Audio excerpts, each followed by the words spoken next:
کو رات شہید کر دیا جب نکلتے ہیں. اب اللہ کے نبی وہاں سے نکلے اور نکلتے ہی ان کے درمیان سے نکلے. کتنی قوت کتنا ہے کہ دشمن ننگی تلواریں لے کے کھڑے ہیں, مارنا چاہتے ہیں, اور اتنا حوصلہ, اللہ پر اتنا اعتماد. سبحان اللہ. اب نکلے اور پھر ایسے ہی نہیں, سورہ یاسین کی تلاوت کرتے جا رہے ہیں اور یاسین کی طرف خاک پکڑ کے ان کے سروں پہ ڈالتے ہوئے جا رہے ہیں. اور وہاں سے نکل گئے. اور جب وہاں پہنچے, آگے گئے تو گئے کدھر, اپنے گھر سے نکل کے صدیق اکبر کے گھر میں چلے گئے. ہم تو ترستے, بھائی ساری عمر لوگ بڑے بڑے اللہ والے جتنے بھی ہیں ترستے رہ گئے, یا رسول اللہ آنا تو درکنار ایک نظر کرم ہی ہو جائے.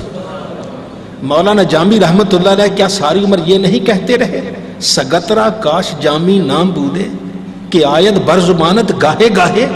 یا رسول اللہ میں عالم فاضل مولانا علامہ نہ ہوتا, میں اتنا بڑا محقق اور مفسر نہ ہوتا, بس میری ایک ہی تمنا ہے کاش آپ کی کسی گلی کے کتے کا نام ہی جامی ہوتا. ایک دن آپ اسے کہتے جامی ادھر ہو جا ادھر ہو جا, اور کسی بہانے تو میرا نام آ جاتا. جب آپ کی زبان پہ کسی بہانے میرا نام آ جاتا, میری بخشش کا ذریعہ بن جاتا. تو یہ وہ بڑے لوگ. آخر صدیق اکبر رضی اللہ تعالیٰ کے گھر پہنچے. فرمایا صدیق جانے کا حکم آ گیا. یا رسول اللہ تیار ہو. سواریاں پہلے ہی باہر پہنچا دی. اب وہاں سے آپ پیدل چلے, گھر سے نکل کر غار ثور کی جانب چلتے. اب غار ثور کی جانب چل رہے ہیں, صدیق اکبر ہیں اور نبی کریم صلی اللہ علیہ وسلم. اب جہاں غار ثور کی جانب چلے وہاں غار پہ پہنچے, دہانے پہ پہنچے تو صدیق اکبر عرض کرتے یا رسول اللہ بھی ٹھہریے, پہلے میں اندر جاؤں گا, میں جا کے اس غار کو صاف کرتا ہوں, کوئی موذی چیز, کوئی تکلیف دینے والی چیز ایسی نہ ہو جو آپ کو تکلیف ہے, پہلے صاف کر لوں. غار کے اندر جا کے اس کو صاف کر دیا. غار کو کیا کیا؟ صاف کر دیا. اگر کوئی سوراخ تھے تو اپنا ہی کپڑا پھاڑ پھاڑ کے سوراخوں پہ لگا دیا, اور 2 سوراخ رہ گئے, کپڑا ختم ہو گیا, ایڑیاں دونوں رکھی, عرض کی یا رسول اللہ یا نبی اللہ تشریف لے آئیے. اب اللہ کے نبی اندر جاتے ہیں. یہ اس وقت سے طریقہ ہے اور قیامت تک شاید رہے گا کہ ایمان والا جو اپنے دل کو پاک کرنا چاہتا ہے پاک صدیق اکبر کرتے ہیں, اور پھر کرم محمد مصطفیٰ فرمایا کرتے. اور صدیق اکبر نے پاک کر دیا. اندر آپ گئے, اور اندر گئے تو صدیق اکبر رضی اللہ تعالیٰ عنہ بیٹھے. سرکار میں تھک گیا ہوں, لیٹنا چاہتا ہوں. یا رسول اللہ لیٹ جائیے. سرہانہ تکیہ تو ہے نہیں. یا رسول اللہ دیکھیں سرکار آپ کی جھولی میں سر رکھ کے لیٹ گئے. صدیق اکبر سے ایک دن اللہ کے نبی نے ہی پوچھا تھا کہ صدیق بتاؤ تمہاری سب سے بڑی خواہش کیا ہے؟ تو صدیق اکبر نے کہا تھا النظر الی وجہ رسول اللہ صلی اللہ علیہ وسلم. صدیق کی نگاہیں ہو, مصطفیٰ کا چہرہ ہو, مجھے اور کچھ نہیں چاہیے. النظر الی وجہ رسول اللہ صلی اللہ علیہ وسلم, حضور نبی کریم کے چہرے انور کو دیکھنا ہی میری سب سے بڑی سعادت ہے, مجھے بس یہی چاہیے. آج صدیق اکبر کو موقع ہے. اللہ کے نبی آرام فرمائے, آنکھیں بند ہیں, صدیق کی جھولی میں سر رکھا ہوا ہے, چہرہ انور ہے. صدیق بار بار اس چہرہ انور کو دیکھتے جا رہے ہیں. ادھر غار میں موذی سانپ تھا, اور اس نے دیکھا سوراخ سارے بند ہو گئے, اور ایک جگہ اسے نرم نظر آیا گوشت. یہاں صدیق اکبر کی ایڑی تھی, وہاں اس نے ڈنگ لگا دیا, دانت پیوست کر دیا. اب زہر چڑھا, پاؤں پہ آیا, ٹانگ پہ آیا, آگے بڑھا, اور بڑھتے ہی جیسے اوپر جاتا دماغ تک جاتا, موت واقع ہو جاتی ہے. یہی زہر چلتے چلتے آخر تک دماغ تک آیا. آنکھوں میں آنسو آ گئے, آنسو مصطفیٰ کریم صلی اللہ علیہ وسلم کے چہرے انور پہ گرے, وہ گرم گرم آنسو. سرکار نے آنکھ کھولی, فرمایا ما یبکی کا یا ابا بکر, ابو بکر کس چیز نے تجھے رلا دیا, کیوں روتے ہو؟ یا رسول اللہ کسی موذی نے ڈس دیا ہے, زہر میرے قدموں میں ہے. اللہ کے نبی کیا فرماتے ہیں؟ پاؤں تو ہٹاؤ، کوئی بات نہیں، زہر تیرے قدموں میں ہے، تریاق تو تیری جھولی کے اندر موجود ہے، اور موت تو تیرے قدموں میں ہے، مسیحا تو تیرے پاس موجود ہے۔ اب وہاں آپ نے پاؤں ہٹایا، اب اللہ کے پیارے نبی صلی اللہ علیہ وسلم نے لعاب لیا، اپنا لعاب لے کے صدیق اکبر کی ایڑی پہ لگا دیا۔ سہ صدیق، ساری کائنات تیری ایڑی پر قربان ہو جائے جہاں نبی کریم اپنا لعاب دہن لگا دیتے، وہ سارا زہر ختم ہو گیا، سب کچھ مٹ گیا۔ ادھر وہ بد نصیبوں کا سردار ابو جہل تلاش میں نکلا، کہتا یہ تو یہاں تھے، کدھر چلے گئے؟ جب اسے کسی نے بتایا کہ تمہارے اندر سے نکل گئے، تمہارے سروں پہ خاک بھی ڈال گئے۔ اب وہ سروں پہ ہاتھ لگا تو خاک، چلو تلاش کرو، چرتے کرتے کھوجی کو لے لیا جو پاؤں کے نشان تلاش کرتا ہے، رستے میں چلا گیا، کہتا ہے کھوجی وہاں سر پکڑ کے بیٹھ گیا، کہنے لگا یہاں مجھے سمجھ نہیں آئی کہ پیچھے سے 4 قدم آ رہے ہیں، یہاں کے 2 ہو گئے، بھئی یہ تو ابو بکر کے قدم ہیں، یہ محمد صلی اللہ علیہ وسلم کے قدم ہیں، تو ابو بکر کے قدم تو ہیں، تو محمد صلی اللہ علیہ وسلم کے قدم کدھر گئے؟ زمین کھا گئی، آسمان پہ چل گئے، اڑ گئے، کدھر گئے؟ اب وہ بد نصیبوں کا سردار ابو جہل، وہ ایسے ہی نہیں سب کی قیادت کر رہا تھا، کہتا میں بتاؤں تمہیں یہاں کیا ہوا ہوگا؟ آگے ہے مشکل رستہ، یہاں وہ اس محمد کے یار نے محمد کو اپنے کندھوں پہ اٹھا لیا ہوگا۔ اب یہ سیدنا صدیق اکبر رضی اللہ تعالیٰ عنہ، آپ غار کے اندر نبی کریم صلی اللہ علیہ وسلم وہاں موجود ہیں، ادھر یہ مشرکین تلاش کرتے کرتے وہاں آئے، اب اللہ حفاظت کا انتظام کر رہا ہے، غار کے دہانے پر اللہ نے درخت پیدا کر دیا، کون کہنے سے تو ہو جاتا ہے، مکڑی آگے اس نے جالا تن دیا اور اس کا کبوتری نے انڈے بھی دے دیے۔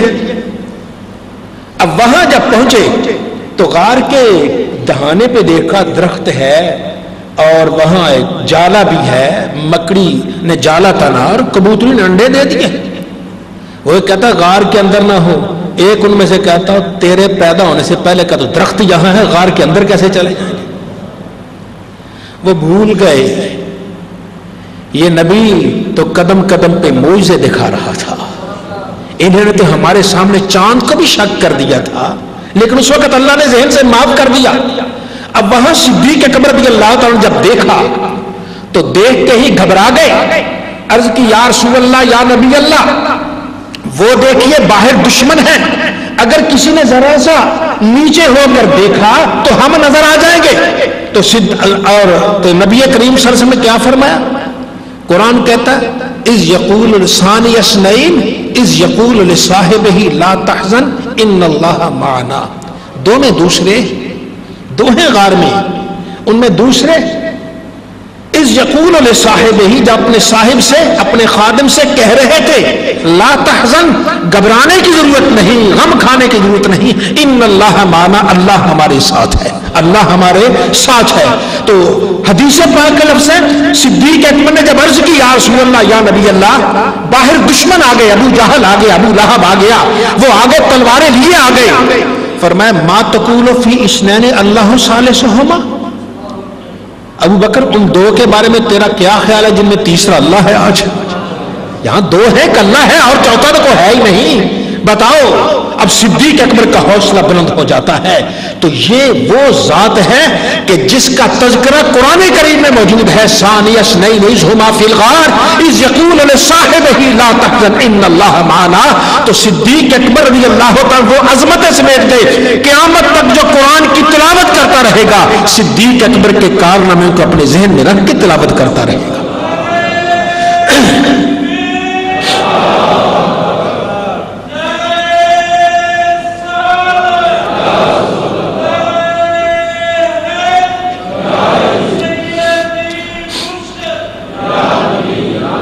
تذکرہ معراج میں نبی کریم صلی اللہ علیہ وآلہ وسلم معراج کی رات جبریل امین لے گئے، وہ معراج ہوا، وہ تفصیل ہے، معراج کے موقع پر واپس آ رہے تھے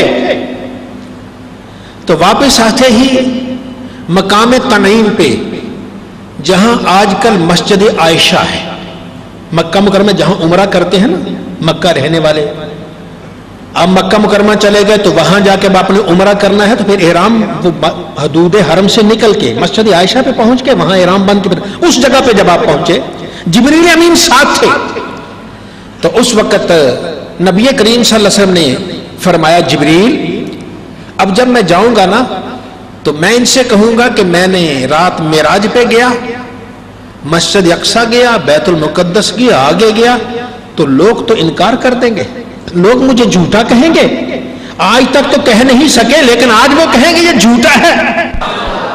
یہی فرق ہے، ہم جب کسی کو دیکھتے ہیں اپنی نگاہ سے دیکھتے ہیں، ہاں اپنی نگاہ سے دیکھیں گے، ہماری نگاہ تو دھوکہ کھا جاتی ہے، ہماری نظر کیا ہے یہ دیوار سے پرے تو جاتی نہیں ہے، اپنی نظر سے کیا کسی کو دیکھیں گے؟ ہاں ہم اہل ایمان ہیں، ہم کسی کو بھی اپنی نظر سے نہیں دیکھتے، ہم ہر ایک کو دیکھتے ہیں اللہ اور اس کے رسول کی نظر سے دیکھتے ہیں، ہمیں اپنی نظر کا کوئی اعتبار نہیں ہے، ہمارے ہاں وہی چیز معتبر ہے جو اللہ نے فرمائی ہے اور اللہ کے رسول نے فرمائی ہے، جو محمد مصطفیٰ صلی اللہ علیہ وسلم کی زبان سے نکل گیا وہی حق اور سچ ہوا کرتا۔ تو آئیے اللہ رب العزت ہم سب کو سیدنا صدیق اکبر رضی اللہ تعالیٰ کا مرتبہ اور مقام پہچاننے کی توفیق عطا فرمائے۔ اب ایک دن حضور نبی کریم صلی اللہ علیہ وآلہ وسلم نے صدیق اکبر کے بارے میں ارشاد فرمایا، حضرت ابو درداء تھے، وہ آ رہے تھے، صدیق اکبر بھی آ رہے تھے، سیدنا صدیق اکبر آگے تھے، حضرت ابو درداء پیچھے تھے، ان کو کوئی کام ہوگا، حضرت ابو درداء کو وہ جلدی جلدی صدیق اکبر کے پاس سے گئے، سلام کیا آگے، اور ادھر صدیق اکبر سرکار دو عالم صلی اللہ علیہ وسلم کو دیکھ رہے تھے، عشق میں محبت میں قدم بڑھاتے، ادب قدم روک لیتا، بڑھاتے روکتا، وہ اپنے آرام سے آ رہے تھے، ان کو کوئی کام ہوگا وہ جلدی سے، جیسے ہی حضرت ابو درداء چلتے صدیق اکبر سے آگے آ کے سرکار کے قریب پہنچے، فرمایا ابو درداء، کھڑے ہو گئے، جی یا رسول اللہ، کس کے آگے چل رہے ہو؟ کس کے آگے چل رہے ہو؟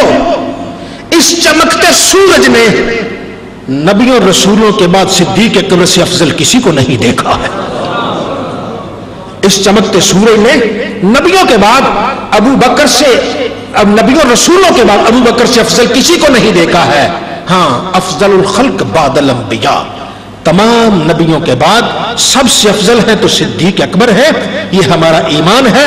اللہ رب العزت ہم سب کو نبی رحمت صلی اللہ علیہ وسلم کی تعلیمات پر عمل کی توفیق عطا فرمائے۔ حضرت علی رضی اللہ تعالیٰ عنہ تشریف فرما تھے تو کسی نے پوچھا جناب آپ بتائیے کہ سب سے افضل کون ہے؟ تو حضرت علی مرتضی شیر خدا رضی اللہ تعالیٰ عنہ آپ فرماتے ہیں نبی کریم صلی اللہ علیہ وسلم کے بعد اس امت میں سب سے افضل ابو بکر ہے، پھر عمر ہے، سب سے افضل ابو بکر ہیں سب۔ یہ کون کہہ رہا ہے؟ حضرت علی مرتضی رضی اللہ تعالیٰ عنہ باب مدینہ علم کہ جن کا نام لے لے کر ہم جی رہے ہیں، وہ فرماتے ہیں کہ اس امت میں نبیوں کے بعد سب سے افضل صدیق اکبر رضی اللہ عنہ۔ یہ ہمارا ایمان ہے، یہ ہمارا عقیدہ ہے، اس کے بغیر ہم نہیں ہیں کہ نبیوں رسولوں کے بعد اللہ نے اگر کسی کو سیادت دی ہے تو سیدنا صدیق اکبر رضی اللہ تعالیٰ۔ جیسے ہمارا یہ عقیدہ ہے کہ سب نبیوں کے سردار حضور سیدنا محمد رسول اللہ صلی اللہ علیہ وسلم ہیں، فرمایا انا سید ولد آدم یوم القیامت، قیامت کے دن تمام اولاد آدم کا سردار میں محمد مصطفیٰ ہوں گا، آدم و من دونہ تحت لواء یوم القیامت ولا فقرا، قیامت کے دن آدم اور آدم کی ساری اولاد میں محمد کے جھنڈے کے نیچے ہوگی۔ اسی طرح نبیوں رسولوں کے بعد اگر اللہ نے کسی کو مرتبہ دیا ہے تو وہ صدیق اکبر کو عطا فرمایا۔ اور پھر ہم جن کا آگے نام لیتے ہیں حضرت علی مرتضی رضی اللہ تعالیٰ عنہ، آپ کے بعد تو بات ہی ختم ہو جاتی ہے۔ حضرت عبداللہ ابن عمر سے پوچھئے، حضرت حسان ابن ثابت سے پوچھئے رضی اللہ تعالیٰ، وہ بھی یہی کہتے ہیں کہ نبی کریم صلی اللہ علیہ وسلم کے بعد اس امت میں سب سے افضل کیا ہے؟ صدیق اکبر ہے۔ بلکہ آگے بڑھیے جن کا ہم نام لیتے ہیں سید علی حجویری المعروف داتا گنج بخش رحمت اللہ تعالی علیہ، آپ بھی یہی فرماتے ہیں کشف المحجوب کے اندر، آپ فرماتے ہیں ان نبیوں رسولوں کے بعد سب سے افضل اللہ تعالی نے بنایا ہے تو صدیق اکبر کو بنایا۔ حضرت امام اعظم رحمۃ اللہ علیہ آپ نے فرمایا سب سے افضل صدیق اکبر کو بنایا۔ اب سنیے، میرا محی الدین شیخ عبد القادر جیلانی حسنی حسینی بغدادی غوث اعظم رضی اللہ تعالیٰ فرماتے ہیں ہم اس بات کا اقرار کرتے ہیں کہ اس امت میں نبی کریم صلی اللہ علیہ وسلم کے بعد سب سے افضل ابو بکر ہیں، پھر عمر ہیں، پھر عثمان ہیں، پھر علی مرتضیٰ رضی اللہ تعالیٰ عنہ ہے۔ تو یہ اللہ تعالیٰ نے مرتبے عطا فرمائے ہیں، یہ ہمارے ایمان کا حصہ ہے۔ آئیے اس ایمان کو مضبوطی سے تھامے رکھتے ہیں۔ جو ایمان کو مضبوطی سے تھامے رکھتا ہے قیامت کے دن انشاءاللہ محمد مصطفیٰ کے دامن کرم میں ہوگا۔ اللہ تعالیٰ ہم سب کو نبی کریم صلی اللہ علیہ وسلم سے والہانہ عطا فرمائے۔